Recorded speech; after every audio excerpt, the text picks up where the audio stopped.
Well, good morning to everyone, and a very warm welcome to Resilient Lincolnshire. This is episode 8, if you've been following our episodes before this, of the Business Beyond series that we have as expert commentary coming from across Lincolnshire. Now, this is brought to you from the Lincoln International Business School, which is part of the University of Lincoln.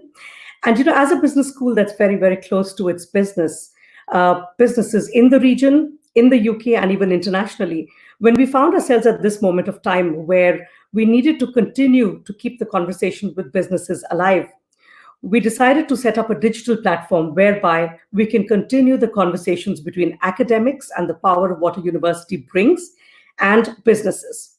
So, Resilient Lincolnshire was that platform that we set up to keep these conversations going. Now, you can follow us through Facebook, through LinkedIn, and through YouTube, and you may be logging in live through any one of those channels today. But on those channels and through our own webpage, you can see the series of conversations that we've had to date. So, one series that we launched was the Executive Education series, where we get the best of our academics to talk about topics of interest to you and to your businesses and things that may be on your mind right now. This series is called Business Beyond the Curve, which is a series of interviews with voices in Lincolnshire that matter and on topics that really matter to you now and in the future. So we call it Business Beyond the Curve because the curve could mean the curve that we are so hoping is flattening out and we're able to resume the economy and business and lives. Or it could be the curve of your own business that you're looking at very carefully to be able to get it back up and running. So today's topic that we chose actually is of immense value because it's something which every employer, every employee feels for, lives day to day, and has many questions about, especially in times when the way of working has flexed that little bit.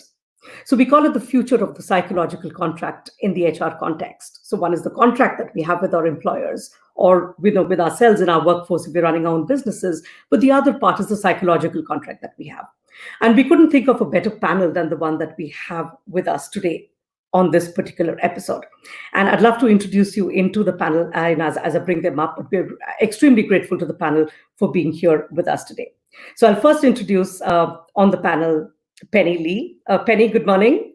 Good morning, Rishi. Morning. So Penny is the chair of the CIPD, obviously an organization which perhaps needs no introduction and is so key and fundamental to the discussions around the area of HR, around the discussion of employers, employees, and their well-being. So Penny, thank you so much, the chair of the Lincolnshire branch, and also the OD manager at the ULHT, which is again a very key employer in the region. Thanks for joining us today, Penny. For inviting me. I also want to introduce our next panelist, Nicola. Good morning. Good morning. We thought, no conversation would be complete without a voice from a private enterprise, someone who's very enterprising. And Nicola is an executive leadership and performance coach, and she's just launched her own brand of Nicola Elwood Limited. So, Nicola, thanks for joining in this morning to a favor of our conversation. Thank you. A face that probably needs no introduction and a name that needs little introduction is Neil Everett. Neil, morning. Morning, Yes, thank you. It's great. Great to have you, Neil, and wonderful to see the gizmos in the background that we have behind you there. Gadget collection. So, Absolutely, and we'll hear more about what you do with them. But Neil is the CEO of Solenity, as we would all know, and it touches our lives in many ways as employers, especially in Lincolnshire, which is absolutely fantastic. So thank you very much for joining us. We are expecting an academic to join us as well, if Joanna, who's the head of department for people and organizations, if she can come in. But until then, let me first introduce our interviewer for today, Craig Marsh. Dr. Craig Marsh is again now a very well-known person on this series. He is the Pro-Vice Chancellor of the university, the head of school of the Lincoln International Business School. And Craig, so nice to have you here once again with our wonderful panel. Morning, Rishi. It's great to be here again. Can you hear me okay? Yes, absolutely. It seems absolutely fine. Yeah. Technology seems to be on our side so far. So without much ado, Craig, I know, fingers crossed.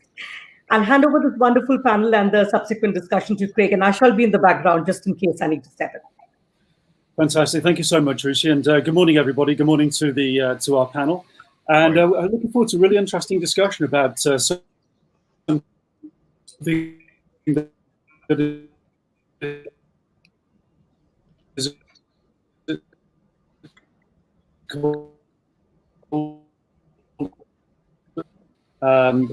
What I think.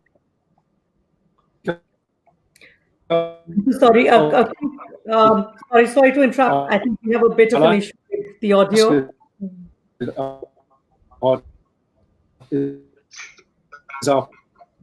Oops, I think we're going to struggle with this. Give very second to see.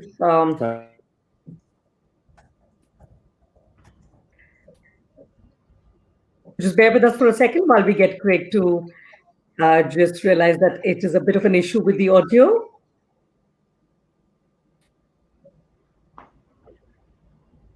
Until then, I'll just introduce Joanna. Joanna, good morning. Hello, sorry, technical issues, but I think we're there now. We seem to be having more than one this morning. I know, it's just the gremlins are obviously having a bit of a party, aren't they? They are. Everything's in mirror image, I'm going the wrong way. Yeah, the more we use it. I had the same problem last week when I used StreamYard. All right, so I think Craig is having an issue. He did warn us about it before he came, online today, but I don't think his connection is going to be with us and be so strong this morning. Craig, do you want to have one more shot at that? And if it does not work this time, then I will take it on from here.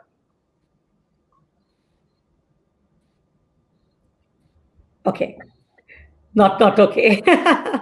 All right. Right, so we shall go on. Joanna, I was just introducing our wonderful panel here today to our listeners who are online. Penny Lee from the CIPD, you would perhaps know Penny quite well. She's the chair of the Lincolnshire branch. Nicola Elwood, who is a private practitioner in the space of leadership and coaching. And Neil Everett, the CEO of Solenity, who you perhaps know very well. Joanna is our head of department, quite a recent entrant to the Lincoln National Business School, however, has dug in her roots very deep, very quickly. So it is now a key player and a voice in the area of management and HR, and she leads the department for us. All right, so we've got the hugely important topic of the psychological contract. And I would like to start this discussion, Penny, perhaps with you, on the need for having a psychological contract in organizations. What does it mean from a CIPD's perspective as a guiding force for the HR community? I think that's a really important question, Rishi, because we're all very conscious and we focus on that written contract a lot, don't we? We're all very good at focusing on what the kind of written expectation there is around the duties and the responsibilities that we have between the employer and the employee, but much less so in many occasions around what's those unsaid things, what are the things that we don't talk about so much when we enter into an employment contract. And actually we probably should talk about it a lot more than we do. It's the things like if I turn up for work on a day-to-day basis, what can I expect is required of me in terms of the relationship that I have with my colleagues, with my peers, with my line manager? What kind of level of effort am I going to be expected to put into the work that I'm doing on a day-to-day basis? And because of that, then what can I expect my employer to give to me? So how are they going to reward those actions, that energy, that input into what I bring to work on a day-to-day basis? And quite often, what we as individuals have and understand about the psychological contract and the things that we attach meaning to at work can be very, very different depending on the perspective that we have. So me as an employee, I will have a set of expectations around when I'm able to take my lunch. When can I how can I develop myself? What kind of qualifications are available to me? What kind of control will I have over my day-to-day job, the tasks that I have to do? And my line manager, because quite often when we talk about our relationship with our employer, what we're talking about is our relationship with our line manager. What do they expect from us? And those two things, if we don't talk about it, can be very, very different. And we can kind of use the iceberg image quite a lot in this perspective. That tip of the iceberg is quite often that written contract, and then there's all this other stuff that sits underneath it. No, absolutely. I think you make a very important point, which is what meets the eye is not all that there is to it. There is perhaps a much bigger piece, which has a very, very important play below that surface, below the written contract, which becomes so critical to the functioning of an organization. So I'll just take that point on to Neil. And, Neil, you run an organization, and obviously our organization that we've had on at the Lincoln International Business School before as well, for this very reason of a robust psychological contract. And I remember the Lips Connect that we did, the events that we do a couple of times a year, where we bring academia and industry together, where you spoke about how you engage your people to be able to do exactly this, which is address that layer below what meets the eye. Would you like to talk to us a little bit about the psychological contract, please? Yeah, absolutely. When I walked through this door 10 years ago, I don't know, not many people know this, but I'd never managed a single person in my life. But I had the benefit of working for some really good companies and some really great managers, and unfortunately some really bad managers. And the great thing about that is that you learn very quickly as to what's good and what's bad, and how you can apply that to yourself. So given the opportunity to come in here and go, okay, let's try something different, was an amazing thing. I mean, I'll be honest, at the time, I didn't walk in here with a master plan and sit down with the guys and go, this is what we're going to do. But we just felt that let's just turn this work thing on its head a little bit, and let's work together. Let's treat colleagues as colleagues and not workers and staff or employees. And so, we flipped that over. And now, in light of what's going on at the moment, I think there's an opportunity now to do something, again, that's quite radical. And yes, we're all working from home. And, I'm talking about technology. It's fascinating, isn't it? But on that day one of lockdown, we all crossed our fingers that Microsoft Teams and Virgin Media would hold up so that we could continue to work, and that happened perfectly well, I'm pleased to say. But now, we're looking at the move to home has been so successful for us. Productivity has increased for good reasons, that we're thinking, well, hang on a minute, why do we need to bring people back into the office at all? Why do I care if you want to go to Barcelona to work? Go and live in Barcelona. So we're looking at this whole situation and saying, what can we do that's completely different and more radical? I am absolutely mindful that there's two things here. We're a technology company, so we have the advantage of being able to work remotely. And I've got to remember that there are lots of companies out there that cannot do that. So, again, I'm careful of that situation. And I'm also mindful that there are people out there, colleagues of mine, that actually, we're getting two types, I guess. We're getting the people that do want to come back into the office because they're desperate for the banter, for the engagement, the connection. And then we're getting those actually saying, I actually quite like working from home. I like spending more time with my family. I like saving money on petrol, the real practical things. So I think what our mission is going to be now is to say, okay, how can we get all that information and make the most of it? And it's almost like we're going to turn the office into a well-being centre, if you like. That I don't care if you want to work from home. You work wherever you want to do. However, if you do want to come to the office, that's absolutely fine. Come and see people, but you'll need to book in because obviously spacing is going to be limited. So we're going through all these practical things now that we've got to get ready for to make a better place, I suppose. So I hope that's a long-winded answer to something that was sensible.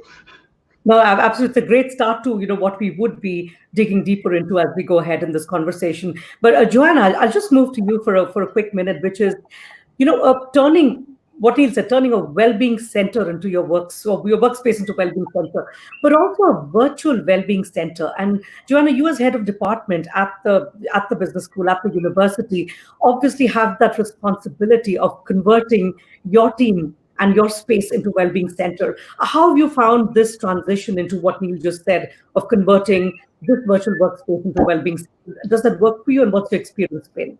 I think the need to bring well-being to the forefront of management has never been greater than it is at this time.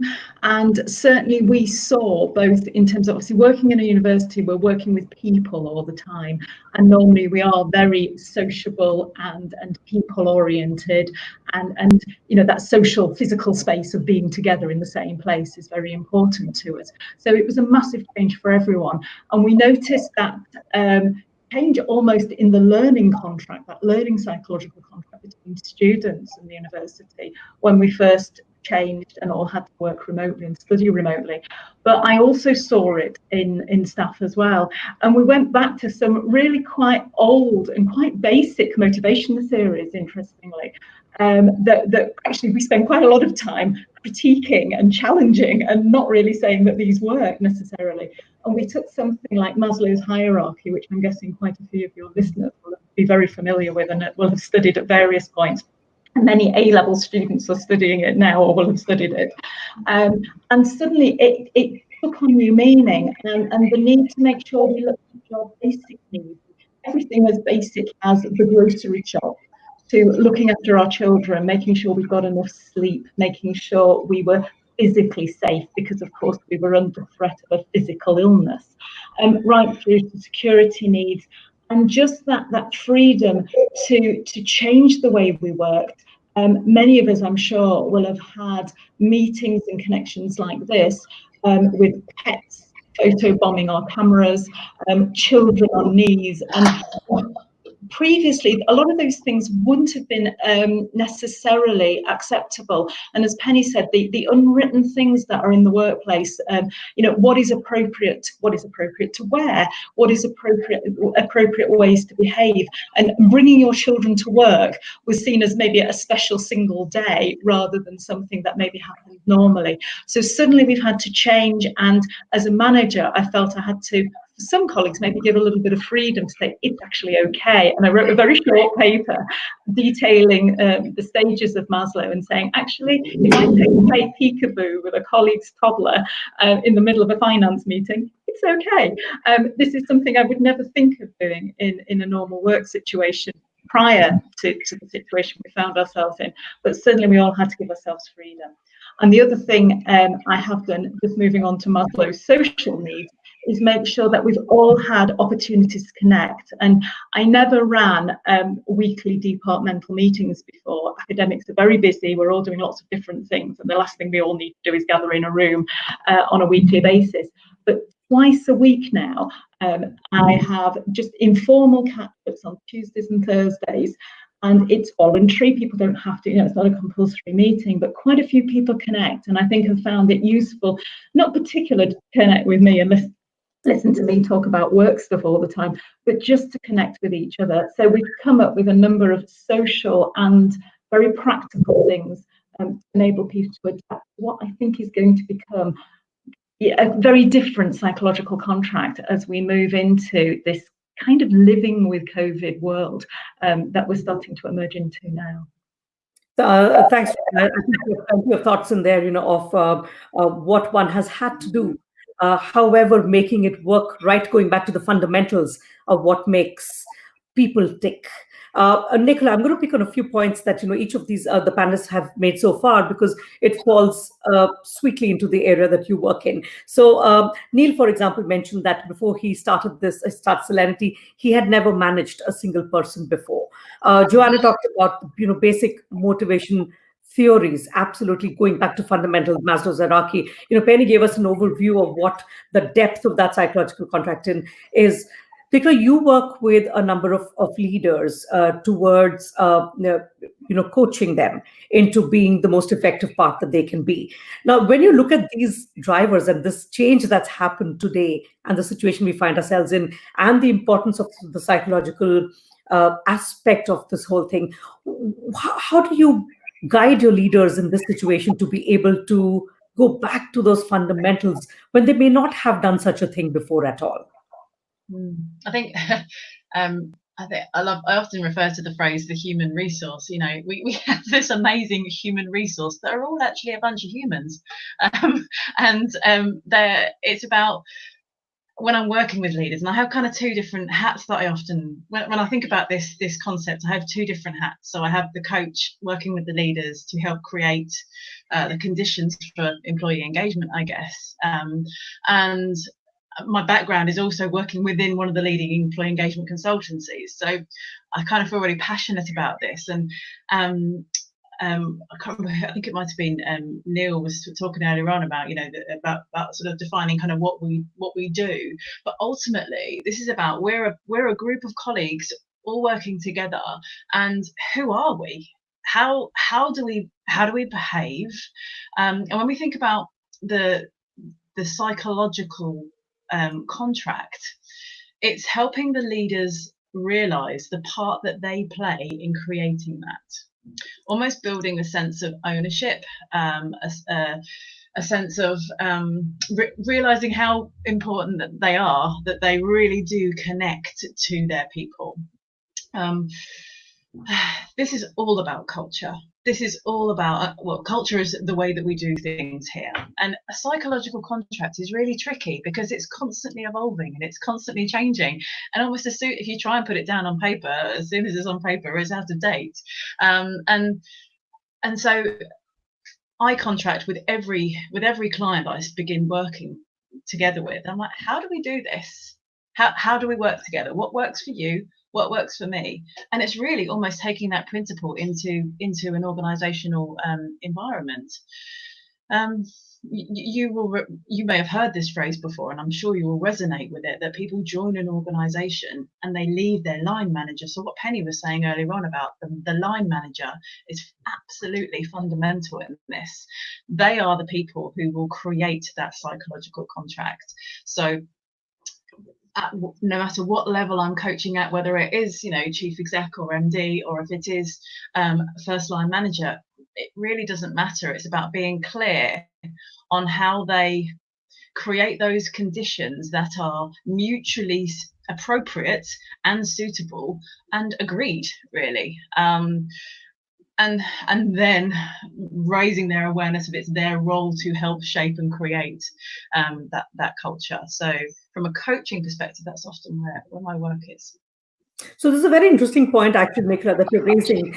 When you said, when you take on a new client, you work with them individually to say, what kind of person are you, or what kind of culture do you have, and hence what can we work on? Now, that brings us to a very important aspect of the psychological contract, which you will recognize, which is that diversity that is there in this sphere. It's not a paper contract that one size fits most all. It is a highly diverse area. And I think probably that's a boon, but it can be a bane. It can be a very difficult area to manage. I'd just like for a moment for our panelists to think about the complexity in this diversity, or the opportunity that this diversity may offer us. And if we can have a quick discussion around that. So, Penny, if you just want to take a little bit, because from your CIPD hat, you would be seeing such a diverse range of organizations anyway, some of them on the panel with us today. So how do you deal with this diversity angle of a psychological contract anyway?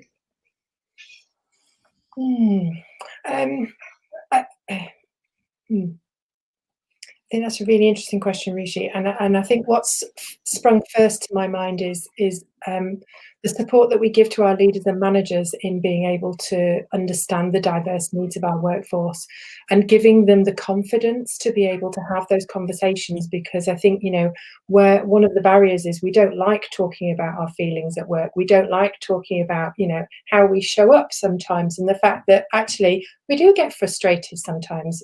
And sometimes we're really happy at work, and so sometimes we find other people challenging. And why do we find them challenging, and what can we do around all of that? And I think the biggest opportunity that we have is to be able to help our managers and our leaders have those conversations in a different kind of way to the way that they are maybe having them at the moment, so that we can really, enable all of our people to come up and to show up at work in the best versions of themselves, giving them the space to be able to, maybe express when things are going really, really well, but also be able to say when things are challenging for them.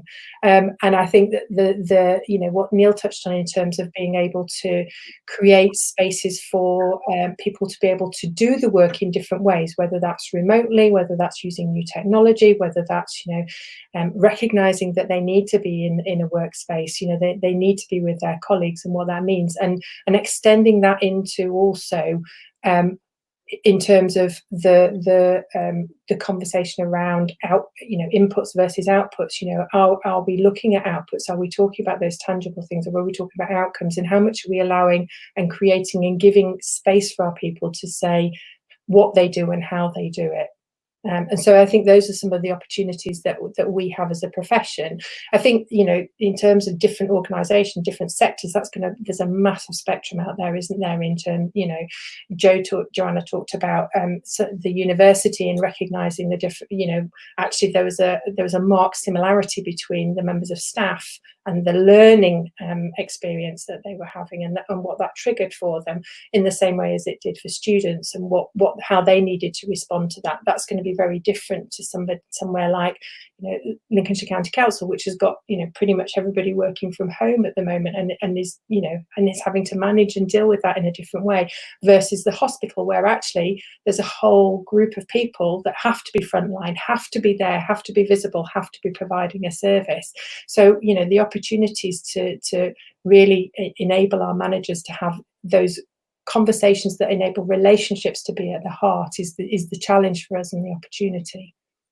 Thanks, Penny. I think that provides us with the width of what you're dealing with the CIPD and the support you're trying to give, which we'll come back to in a bit, you know, on the CIPD's role in particular. But, you know, I've got two panelists here that, you know, I'm triggering thoughts around the diversity of your workforce as it is. So, Joanna, for example, your workforce, you know, your team at the business school is hugely diverse in a number of ways, in age, in experience, in culture, in background, in ethnicity, in a lot of ways.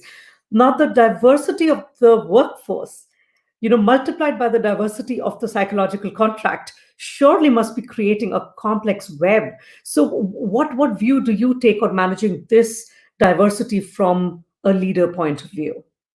I think you're absolutely right, Rushi. It is very diverse, and the one advantage we do have, I think, is that the workplace is the workplace, and a lot of people, if not indeed everybody that comes into academia, comes in with a certain set of expectations, as anybody does to any workplace, to undertake research, to teach others.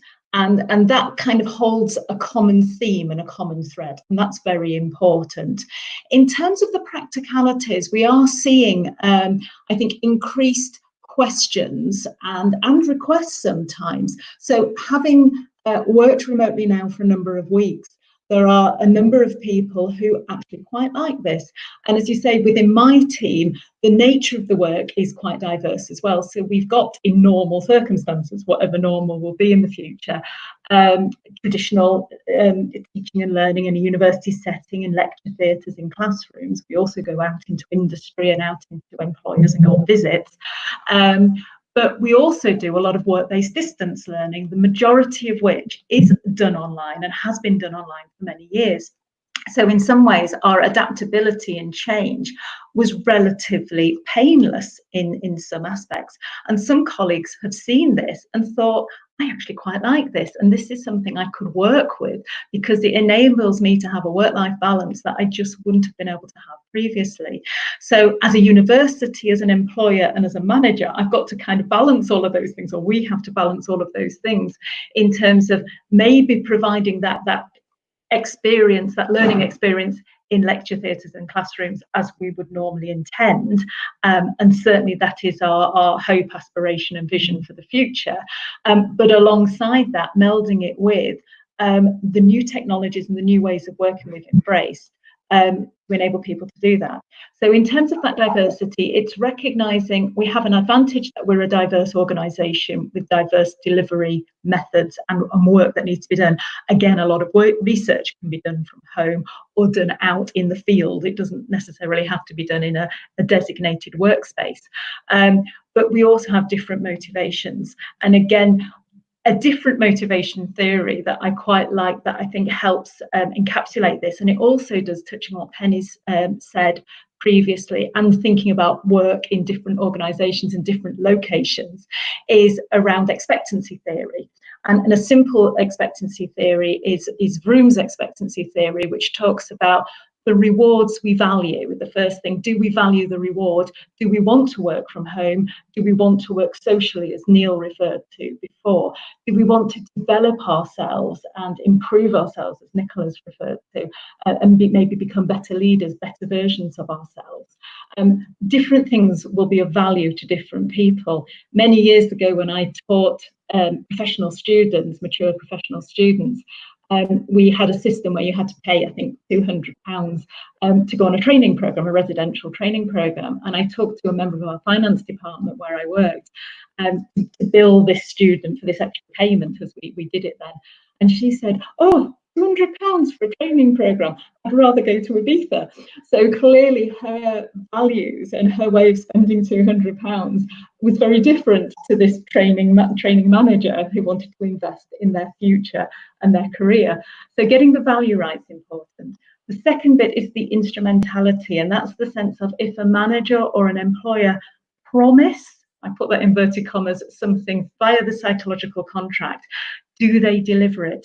And if we don't deliver on our promises as employers, then that psychological contract immediately becomes under threat, because people stop believing, yeah, that bonus is definitely yours. Yes, that promotion's in the can. Of course, you can have all this time to do your research.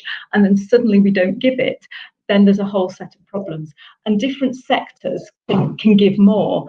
Bonuses aren't a common feature in public sector. They're far more common, of course, in a sales environment. So that might determine where people choose to work and where people choose to work in the future. And then the final part of this particular expectancy theory is around the actual expectation of the individual. Because even if you value the big bonus, if you get the sales targets, and even if you believe your employer will give you that bonus if you hit those targets, is the reality going to be there? Do you really expect to do it? Because the promise might be there, the reward might be valuable to you, but if you just can't make it happen, and of course the economy is under so much strain and stretch and change at the moment, that's going to be difficult. And each one of those things has to be present for motivation to be present, and for people to feel that they can contribute and be a part of that organisation in a positive psychological contract way. So for me, going back to your original question, in terms of being able to do that as a manager, is picking up each of those individual reward value things. What do people actually value? And that can vary by employee. Making sure as far as possible I can deliver on my promises, and that's working with a wider university. The manager is important, but often is constrained by a wider organisation, and that's where HR professionals are critical, I think, at this time of year, in terms of really leading the strategy on some of these things. I would say that, wouldn't I, because I've got an HR background myself. And then finally, letting individuals really test their own expectancy. Do I expect to do this? Have I got the wherewithal and the human resource to be able to deliver on that? No, that's I think you raised a number of points on there, which can be picked up, individually, separately. And thanks for the academic speak. I think it's wonderful to, see how the theories and one of my mentors in life actually taught me this, saying, theories are not created from thin air. They're actually created from robust practices that some, very smart person sees happening on the ground, steps back a little, and creates a written theory around it. So it's fantastic to see, because on this panel, we have both the theories coming in and the actual practice of what is being faced day to day by a business. So Neil, I'm going to take that point of diversity, and you raised very briefly, you talked about, I don't now need to have my workforce coming from the area anymore. I can actually be beyond boundaries, beyond borders, when I'm looking for talent. Now, when you go beyond boundaries and beyond borders for talent, and you're free of geography or space, again, the whole concept of, being diverse and yet being fair, and then to mix the points that were raised about how the leader reacts to it. You might be facing, that situation yourself, and thinking about how you may transcend that challenge. Any thoughts from you on the being geography or boundary free in the future? How does it look like? And I'll just add to that from a question that we are actually getting on here. It's slightly long, but it's from one of our very key contributors in most of our webinars. Howard, talks about similarly that if the leaders don't articulate that culture, whether it be geography free or within the organization right now, then the employees create their own culture, which is great. But at least you know where you are. And then the resistance to a new culture. How does a leader tackle a situation like that? Sorry, slightly long question, but if you want to attempt that, please. Is that me? Yes, please, Neil. Sorry. Yeah, I'll come back to the question in a second. I'm more of a practical kind of guy, I guess, and I think one of the things that we've learned from diversity and culture is that communications has been the utmost of the importance of how we've done this. So I remember on day one, we kind of saw this lockdown thing coming a few days before it was going to happen. So we kind of did some dry runs and made sure everything worked. But what we wanted to do was maintain the communications with our colleagues, and I know it's not no surprise really. But we set out and we said, look, guys, here's 3 things that we're going to run this by. We're going to go, number 1, we want to make sure that you and your family are safe. That's our number 1 priority. And number 2 is to see if we can get a functioning business out of this as well. And then number 3 is to make sure that we're ready to power out of the situation. And what we learned there was that we did some surveys and asked people, and the feedback was really good, that we were really clear, really concise about how we treat people, which is exactly what we want to do. Like most of you, and it's interesting to hear, Joanna, about your departmental meetings. We used to run company meetings probably every quarter, and I'd have my team meeting once a week. But we now meet at 9-10 in the morning every morning for 2 or 3 minutes. And by week 2 or week 3, people started to question what's the value of this. But overall, everybody said, actually, I'm just saying hello to you. I mean, that word that people saying, how are you? How are you? How are you? I started to take on a new meaning. People actually mean it now. They say, how are you? And so that's been really important. So our 9-10 meeting every morning, even if we just sit there and laugh at each other and watch Andy Shettle find the mute button or whatever it's going to be, we do that. And the next thing about this diversity is making sure that everybody's really well informed. And I was really keen to do that, probably sometimes over-informing people on occasions. Certainly those first 2 weeks when information was coming out right, left and centre, and colleagues were asking what they do about their childcare issues, we were on email, on Workplace every single night talking to people about what we can do to help them. And then we've done regular, every 2 weeks we'll get a whole company meeting together on a Zoom or a Teams channel to keep people informed about what's going on. The one thing that people are really scared about is their job security. So we're really keen that every week, if we can, we'll get our financial director to come online and talk through exactly the position we're in, because that is a fundamental thing. Can I pay my mortgage? I'm going to have a job to go back to. So we felt that was really important. The communication was really high on the finance side of things. We also said, well, hang on a minute, if we're going to be in this position, and actually I mentioned earlier on that productivity has risen, I'm talking very much in our software development side. So the guys now are able to work without disruption, and they crack on and they're delivering some fantastic new features and functions that they would have done before, but they're coming out faster than ever before. So we said, okay, how can we make the most of that? What can we do as a business to capitalize on this moment? And so we pushed all our energy into making sure our software development is ready to go when we come through the side of this. So it's a long-winded question. I'm not very academic as you guys are in terms of diversity. I know I have a range of people in this organization with different needs and different requirements. And sometimes you have to apply that emotional intelligence, don't you, to say, okay, what are you really telling me? And I think we've got a team of people that can really do that. And the managers that run the teams are empowered to do whatever they need to do to make sure that their guys are happy. So that's really where our mission is right now, is to get ourselves ready to come out of this in a really positive state. We kind of, there's 77 people working in this company right now. I've got 18% actually furloughed. And our mission is to get everybody out and everybody back in again in a good state. And I'm pleased to say that we've unfurloughed 2 people already, thanks to the current situation. So, and I intend to make sure that everybody comes back into this business working and is happy. Excellent. Excellent, Neil. Thanks for perspective. I think it's so important to listen to stories that are real. And I know, Penny, from the CIPD's perspective, you would obviously have a number of such stories, that are real. But, I'm going to pick up a couple of things, Nicola, if you don't mind. I would love to get your perspective in here. Joanna talked about instrumentality. In the context of leadership, we also have a question here that I'm just going to show on the screen right now about the culture being set from the top leaders and then reinforced by the officers. So look at instrumentality, look at this question.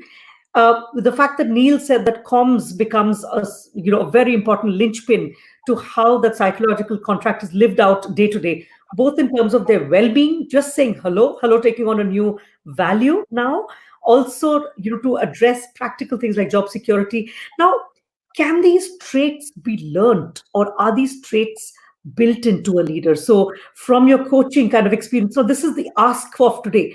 Do all leaders have it naturally, and what can they do about it? Oh gosh, my mind is going, I've got so much in here.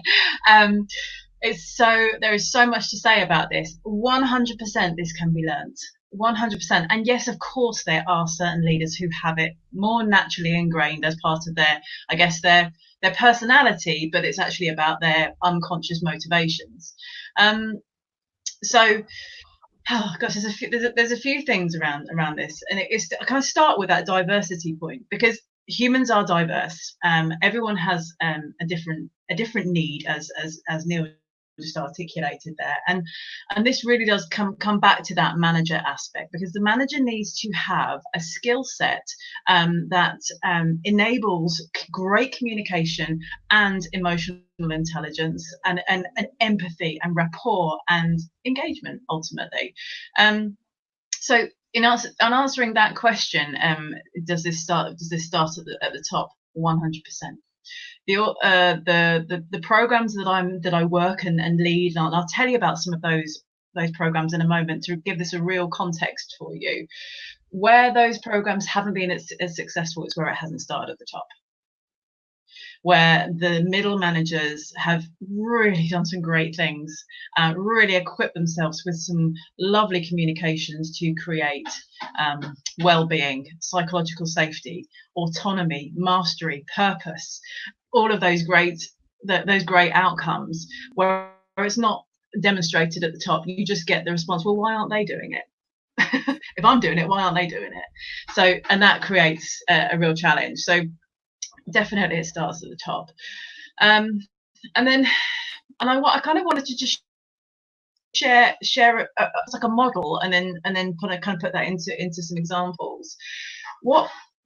What those managers need to really create are those aspects of, you know, feeling like there's kind of 4 different things. The employee, the colleague, needs to feel connected to the organisation. Particularly at this time of change, particularly where we're coming back in and looking forward now, what is it we're moving towards? They need to feel that they can play a part in that. They need to feel connected to that. They need to feel like they have a voice, which is the second one. They need to feel heard, and that really is a skill set of the line manager. It is the line manager who is going to hear them. So that communication needs to be great. And just to be clear, the meaning of communication is what is understood. It is not what is said. So it's really important that communication is two-way and heard. The sort of third area is scope. So I'm really clear on how what I do here now plays a part in that bigger vision. And I feel supported to achieve it. So I feel like my manager cares about me. I feel about they do everything that they can to flex where they can, and they recognise the emotions that I might be experiencing. So just to give you some examples of that, I've had the pleasure, because of my historic employee engagement background and also my own projects as well. I worked with, I think it was 300 social work managers from 16 different local authorities, equipping them with the communication skills to demonstrate understanding, to have rapport, and to have some sense of initial emotional intelligence. And that was a huge investment from, I think it was the Association of Directors of Children's Services that invested in that, to really equip their people with really great skill sets. NHS, Lincolnshire NHS, I've been involved in historically as well, helping social work managers, again, have the skills to be able to have great conversations with their people, so that the communication was two-way, so that the people at the top could make the best decisions. One university, an academic, an example, they have had a big project. I'm not going to name who they are because I don't have their permission. One university, they had a year-long project called Going From Good to Great, and the core behind Going From Good to Great was equipping academics and their supporting senior managers with the skill sets that they needed to be able to engage people. And that was quite a hefty project. And there was a lot of transformational change in both mindset and in skill set in that program. And then one final project I wanted to just share was around sport. I work currently with England Golf, and they're a Lincolnshire organisation. They have invested in their people because they want to create our leaders within the people. So they recognise that, of course, they have an SLT, of course, they have a board, but it's the leaders who are going to take the organisation forward. So they want to create a culture of people who are emotionally intelligent, who are deeply, purposefully connected to where they're going, and they share that with their people. They do it proactively. They care, and they have those conversations about how they can engage people to that future. So this is going on everywhere, and it has been for a while. And I guess the difference now, and I think it might have been Joanna that said this earlier on, is the spotlight is on it. It's needed now. Yeah, indeed. It's absolutely 100% needed, because that is going to be the difference that makes the difference to how quickly organisations recover, because organisations are just a collective of people. No, absolutely. Absolutely well said. I think that makes so much of sense, that it is about everybody in there, isn't it? Penny, I'm just going to talk to you about the other hat that you wear, which is the ULHT hat. Now, that is a huge complex in itself, not only even in other times, but especially at this time, when the expectation, the focus, the spotlight, as we talked about, is so much on the employees of ULHT kind of organizations. Now, in that context, and being in LNOD, being in organizational development, what does that psychological contract mean in the context of pressure? So it is a psychological contract of the workspace in any way, but then added to it is the pressure that individually each one would be going through for reasons more than just happiness at the workplace. It is pressure of absolute existence and existential pressure there. So what dimension does it take in an organization like ULHT? At the moment, how that's showing up is and it's interesting that Nicola talked about that communication, that transparency, because it is about the senior leadership within the organisation demonstrating that they care, demonstrating that they've got their employees' backs, that everybody has got PPE. We've all heard about PPE, haven't we? Lots of conversations about that at the moment. That there is thought going into how we keep our people safe in an environment where it's not always felt that they are, because of what's walking through the door. And sitting behind that is an enormous amount of effort that goes on around well-being support, and about how we're helping people kind of cope with and process some of the situations that they're coming up against. How are we helping them to think about some of the incidents that have happened? How are we helping them process and kind of touch in with those more emotional conversations that need to happen? How are we helping them understand the impact that that's had, and also thinking and being explicit and being visible, that we're not just thinking about now, we're also thinking about the next 9-12 months, and because we know that the impact of this is going to have a psychological impact for quite some considerable time. So how visible is it that the organisation is thinking about all of those things? And so we are putting out well-being offers on a regular basis and keeping our people up to date on those, and supporting our managers to have those conversations. Have they got wobble room spaces? Have they got spaces where people can just be and have a conversation on a human level in a different way than they maybe have done before? It's a very interesting whole area that I'm sure, no doubt, Joanna, academics are going to pick up on this, point of time that we are in, especially in this area of the psychological contract. And I'm sure there'll be a body of work that will come out, from institutions like the university, exploring the various facets of what we lived through and hopefully looking into the future. But Neil, I just want to, flick to you for a second to, talk about the importance of communication and innovation.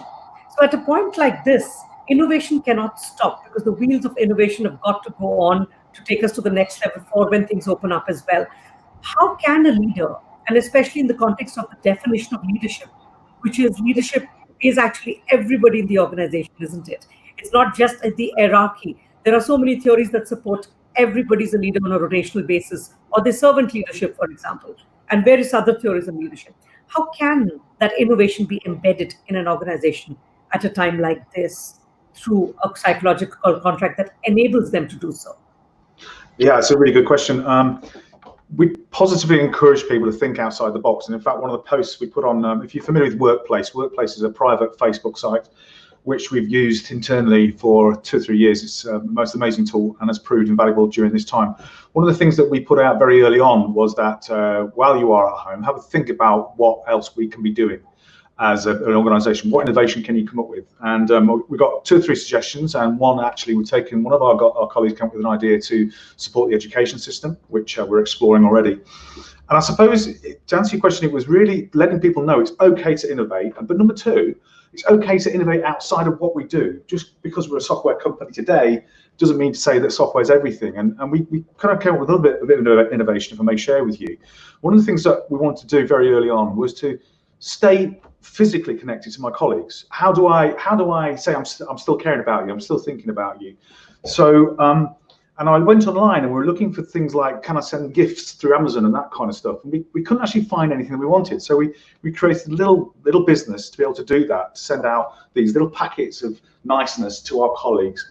And we thought, well, if it works for us, does everybody else want it? And that innovation is completely separate from what we're doing, but it's working. We've taken 2 people off furlough from that innovation to be able to support that business. And so it's letting people know that just because we're software doesn't mean to say that that's where everything's going to be. You can think however you want to be clever and innovate, and we can support you with that. And yeah, and what I've seen online is our software development teams will often do show and tells kind of thing of the things they're working on. And because now you're sat at home, I couldn't attend all those meetings, and if I could, it would, your day would be full. Because they're online and you can actually have them watch running in background, you can participate in all those show and tells. And the guys really appreciate that you've taken the time out to go online. I mean, we were demonstrating the new apps the other day. They're saying how they're building and what they're going to look like. Should have a drop shadow here, and it was just so nice to be able to get involved in that. And they appreciated it, and they are being told, go and innovate. Use your own knowledge to do what you want to do, and it seems to be working okay. I'm no expert on it, as you know, but I just think if we give people the support they need and the encouragement, then it works really well. And I think that's being ratified by a listener as well. Martin's made a comment on the note saying that I do feel that people who are allowed to innovate actually feel more connected to the organization. So it's a question of innovation leading to connectedness. It's the psychological contract of saying I'm okay to do it. So Joanna, Neil spoke about just because we're in software doesn't mean we have to continue in software. So just because we're in education, what else can we do? What else can you allow your people to innovate on? In what respect, Ruchi? Sorry. So Neil was mentioning that just because we're in software, we don't have to think only software. Yes. Well, I think to be honest, everybody's doing it, and every employer's had to do it, from supermarkets putting up screens to protect physical workers in a physical space, to in a university we're going through so many changes and have been through some. I think initially when we entered this phase, there was a sense of crisis and a sense of an emergency and a sense of rapid change very quickly. We moved as a university all our teaching and learning online within 24 hours. We were in on the Monday, and on the Tuesday everything went online. And obviously that became emergent as we grappled with technology we already used, but perhaps repurposed. But it's not just about embracing the technology, with the greatest of respect to Neil, of course. It's also about the way we think and the innovative ideas, the way we relate to people. And to me, the relationships, and it's been a big part actually of the way I've been talking to my team, certainly since January, so before this really happened, and since I arrived in Lincoln back last September. And actually the big things for me are around relationships, which we've talked about, and I think that's such a significant part of the psychological contract. Relationships between peers, relationships between clients, customers, students, relationships between managers and workers, and between the employer and the employee. So all of that, I think, is critical, and there's so many different ways that can be developed and melded and moved. It also So I'm going to go off on a different subject, so I'll bring myself back. I might come back to that if there's time later. But I also think we need to explain that in the right way, and communicate it well. So to me, that's really important, that we understand, how we're doing something and why. And picking up what Nicola said about communication, it's not being on transmit all the time. It's not making big declarations and big State of the Union addresses. It's much more about listening. And I do think employees, and in terms of empowering people to be creative and make those changes and be innovative, people need to be listened to. And the art of listening is a real skill that many of us are, I think, sometimes under-practiced in and perhaps under-skilled in, and really need to learn, because it's only through transmitting and receiving and recognizing our employees are transmitting, and we need to receive that and hear it and understand what's being said, that we can really develop. So I think it's letting employees, wherever possible, so in a university setting, come up with the ideas.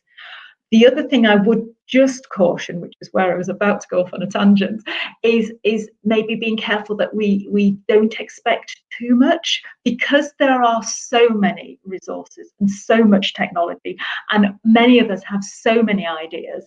There's a danger of being potentially overwhelmed. And I do think the environment we're in now, which again has challenged the psychological contract and indeed the physical contract under which many of us work, is that separation of home life and work life is far more fuzzy now. And I think we just need to be careful that we allow people to be creative and maybe own their creativity in terms of what they want to do, delivering what we need to deliver for the business or for the organisation to keep it viable and sustainable, but also sort of allow people to kind of take time out. That message again of it's okay. It's okay not to have every whistle and bell on every technological device that you might possibly have in order to deliver a learning curriculum to students, for example. It's okay to do a few things and do them extremely well.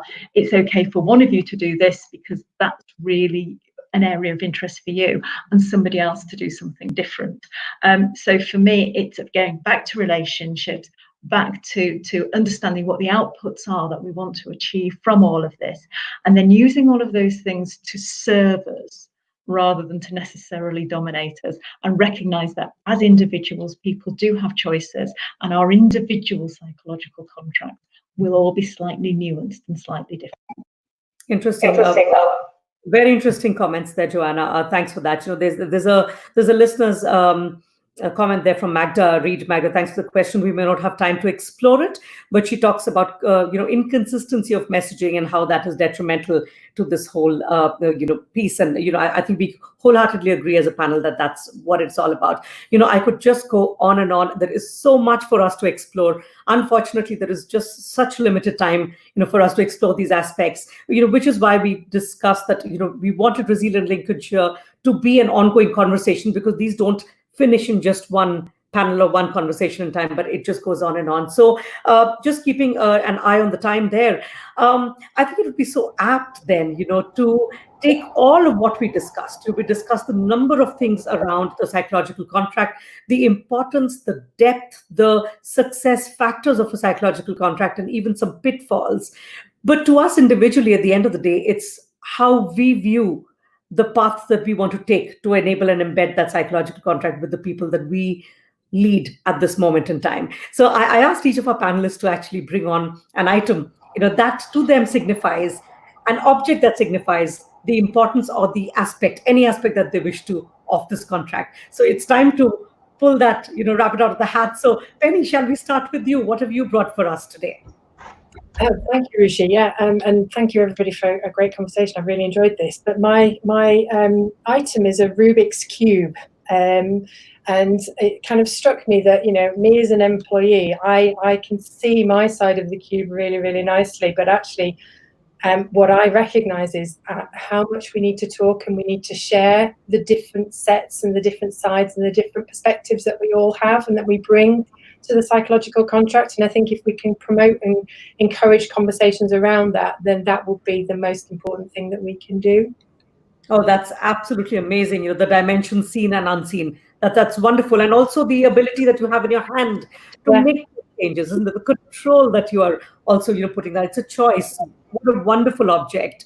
We have Neil. Would you like to go next? Yeah, sure. So I walked around the office and found something I thought represents us perfectly. And this was hanging from the ceiling of one of our offices, which is a glitter ball. So I think every office should have a glitter ball. Amazing. Again, interpret it as you will.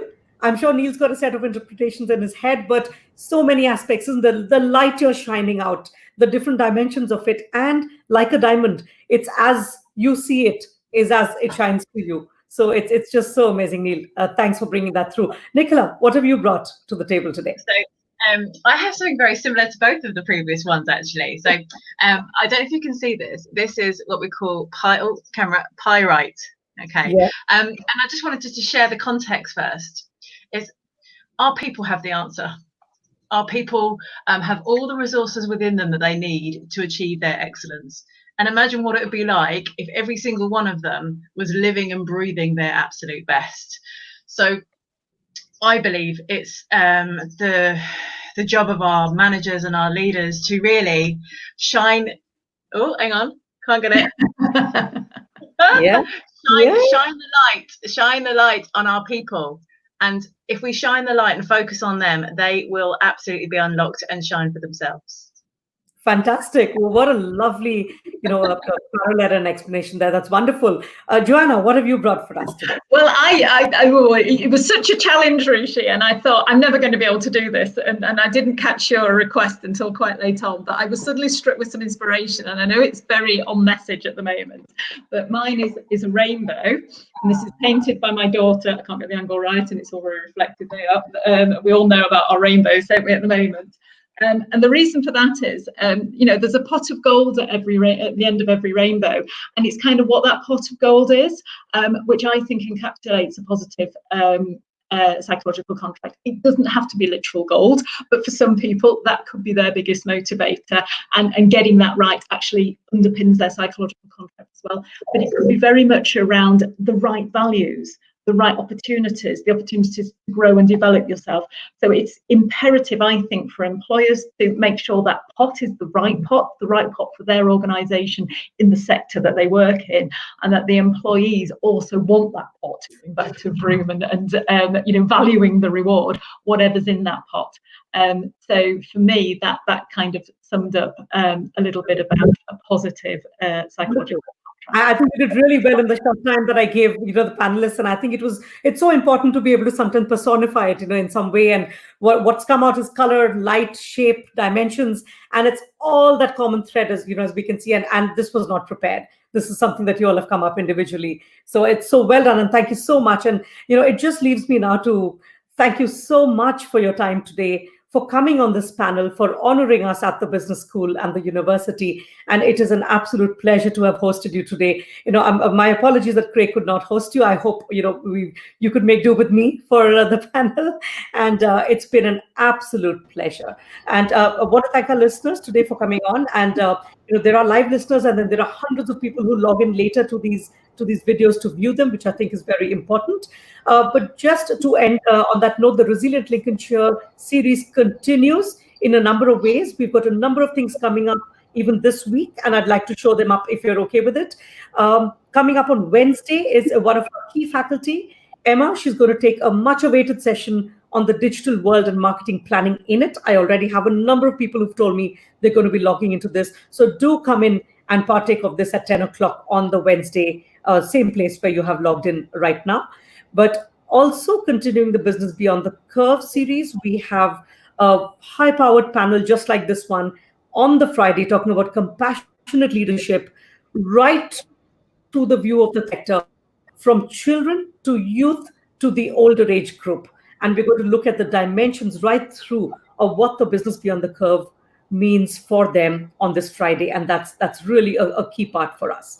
There are many opportunities to be able to develop aspects of leadership that we've just discussed on the panel today. And one of them is actually through the MBA that is coming up in September. So if anybody listening in, wishes to inquire about it, please do. The university is there to facilitate learning and growth. So there's the email ID in case you wish to partake of learning. But there is also another work-based distance learning program, which is if you're not coming in and you do want to do it distance, you can top up your degree through a work-based distance learning program. But just the two plugs for me, because I think it's important for us as a university to continue to provide through these conversations platforms that you can partake of. But thank you so much once again to our panel. Thank you, Penny, Nicola, Neil, Joanna, for joining us. And it's been an absolute pleasure hosting you. And thank you. We'll stay in touch. Thank you.